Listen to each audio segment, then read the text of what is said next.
So I'm James Karras. I am the senior producer on Atlas Reactor, here to talk about some of the recent changes in Atlas Reactor, as well as some things to look forward to in the future. So over the last 4 months, we've been doing a whole lot on the game. So if you were in on early alpha or even early beta, what I suggest is you hop in and play now. We have a free mode, so anyone can download the game. We're also on Steam, so we invite everyone to just check it out, see what Atlas Reactor is all about. So as far as the changes that we've been working on, we have a new map that we're working on, and that's going to be coming out soon.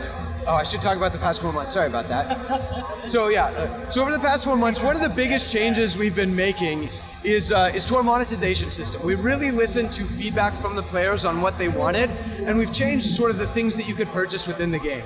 So right now we have a free mode that anyone can access. You have freelancers, 6 of them, on a free rotation that updates weekly. And then you can play in all the matches as a free mode player, which is really cool. For $20 right now, in our pre-sale mode, you can get access to all of the freelancers forever. Another big change for us is you can now access all the cosmetics in the game through gameplay. As you play in the game, you're going to unlock loot matrices. You open those and you get a random set of cosmetics in the game, which is really cool. So through gameplay, you can get anything that we have, any of the cosmetics. If you want to, you could purchase more of those, but of course that's up to you. There's no requirement to do so. Even a free player can acquire these items, which is really neat for us. So that's probably the biggest change.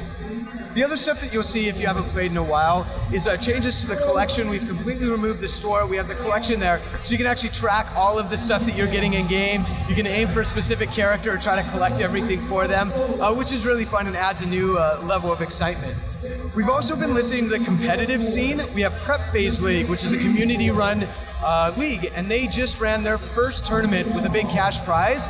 And so what we did was we took feedback from that tournament and turned it into sort of action items on our list. So you'll see a whole bunch of improvements to how you can message things with your allies and seeing things on enemies. So for example, you're able to see all of the cooldowns for both enemies and allies. Rather than having to track that independently, you can now see that within the game, and that's been a big goal for us.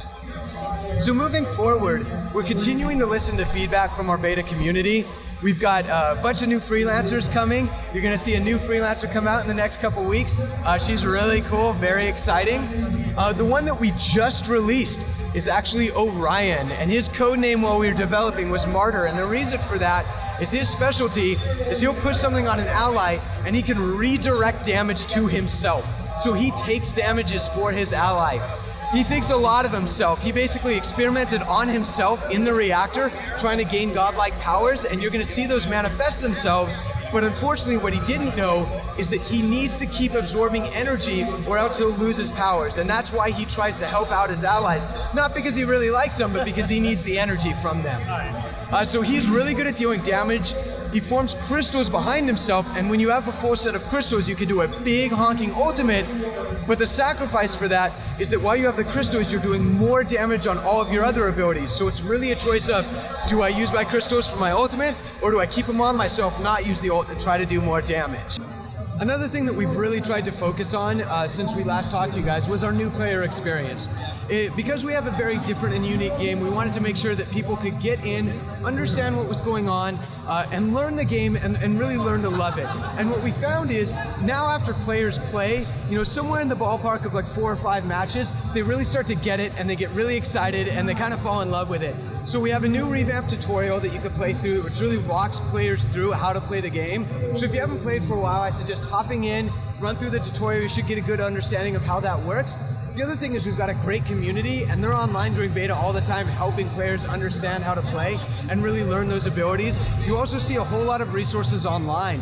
You could go to Prep Phase League and read about some guides on characters, or Reddit has really good guides on how to play.